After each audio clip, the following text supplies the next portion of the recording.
very quickly, my name is Jennifer Bailey, but I also want to mention that there are two very important meetings right now, and this is one of them being the Department of Health, but there's also the Harrisville Water Department meeting that a lot of people are stepping out and then will be coming back in after that meeting to the Department of Health. So I just wanted to make mention so you understand why people are coming in and out.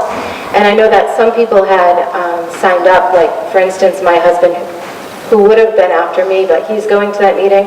So when people step back in, if they could just squeeze in after they, after they come back in order to speak, that would be wonderful. Thank you.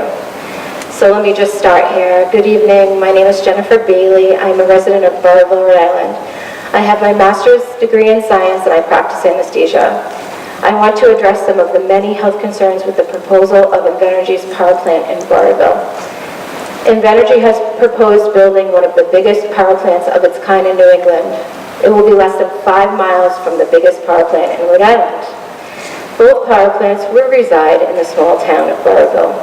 There are many risks that outweigh the alleged benefits of this project. So let's just look quickly at the need.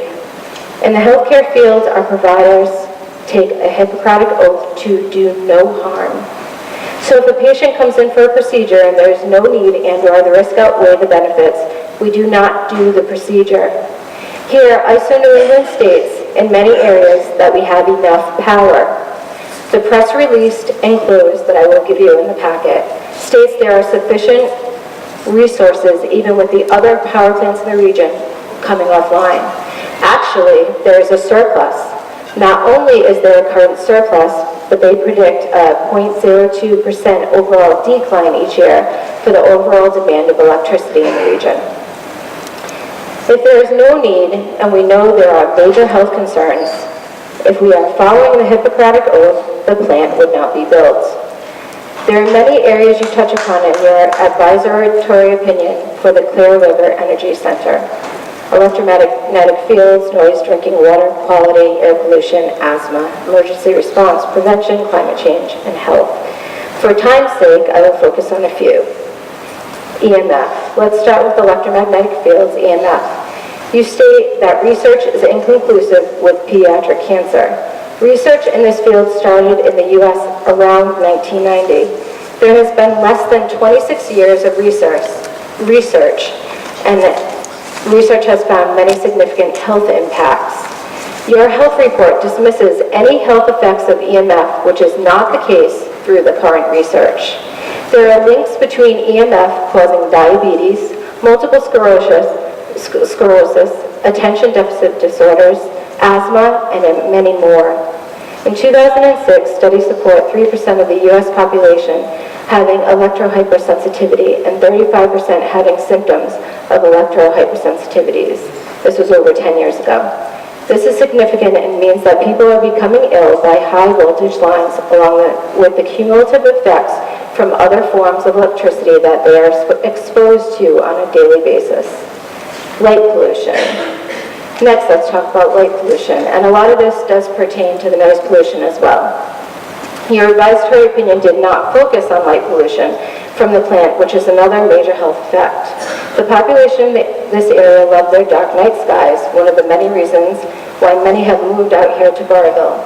There are a slew of negative impacts on human health and safety from light pollution.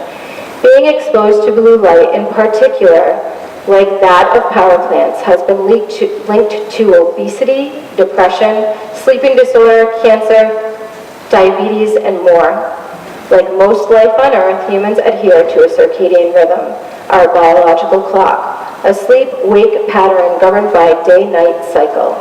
Artificial light at night can disrupt that cycle. Our bodies produce the hormone melatonin in response to circadian rhythm. Melatonin Melatonin helps keep us healthy. It has antioxidant properties, induces sleep, boosts the immune system, lowers cholesterol, and helps the functioning of the thyroid, pancreas, ovaries, testes, and adrenal glands. Nighttime exposure to artificial light, especially blue light, which is that of power plants, suppresses melatonin production. The scientific community is studying the range and complexity of circadian disruption and the role of melatonin suppression from too much artificial light at night. Scientists are finding an undisputed connection between sufficient sleep and good health.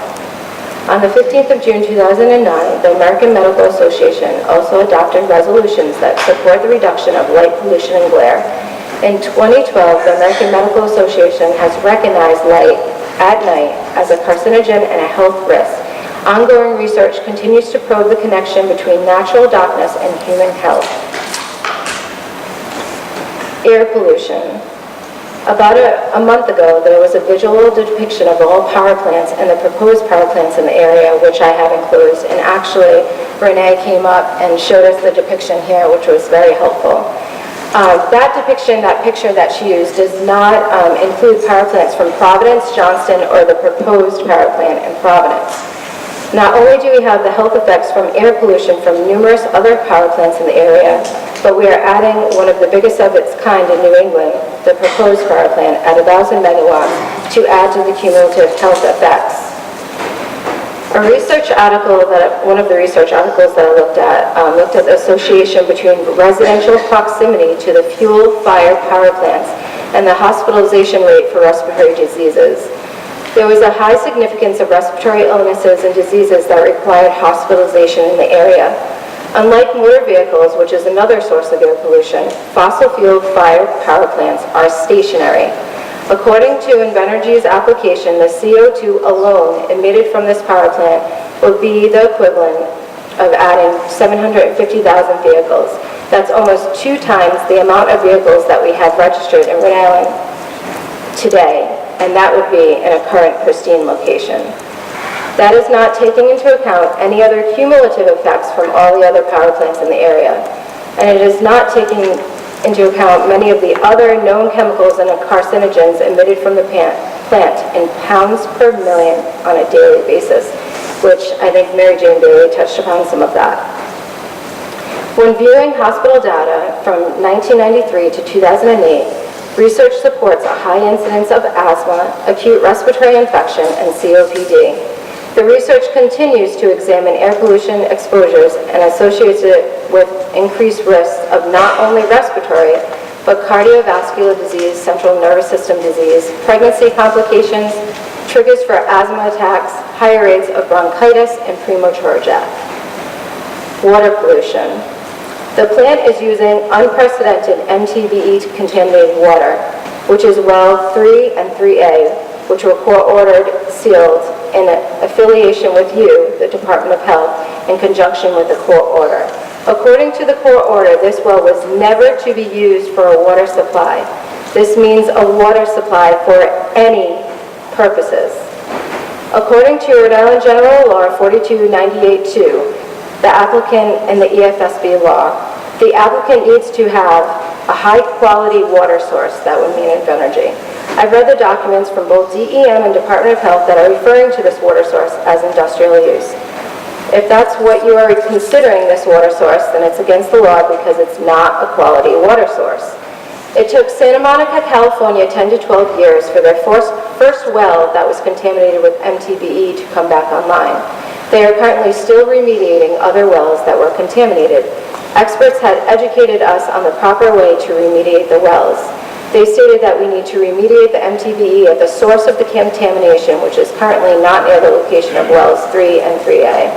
Instead, if this plant was approved, we would be ignoring expert opinion and letting a power plant use up to 924,000 gallons a day, expelling it into our sewer system, down our rivers, and up to 2/3 of it into our atmosphere. This will have the possibility of polluting all other water sources in the area. Realistically, this could contaminate our wells in town, and we could potentially lose an entire town's water supply. I hope you are addressing this health concern in your advisory opinion.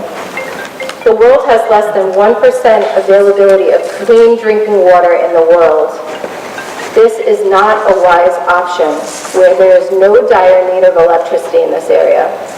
If there were a dire need, ICE in New England would state there was a need. In the end, with no need and numerous health concerns, environmental impacts, etc. This plant needs to be stopped. It should not be approved, period. The application should not have been able to get beyond the application status according to EFSB law without a high-quality water source. After reviewing all the cumulative effects from existing power plants, Burrillville already hosting the largest power plant in Rhode Island, 2 compressor stations, one that will be doubling in expansion. This is not liberty and justice at all. It is environmental injustice and will impact our health in many ways. Please, in your advisory opinion to the EFSB, I urge you to protect the health of Rhode Island and firmly state that the health risks do not outweigh any alleged benefits. Thank you.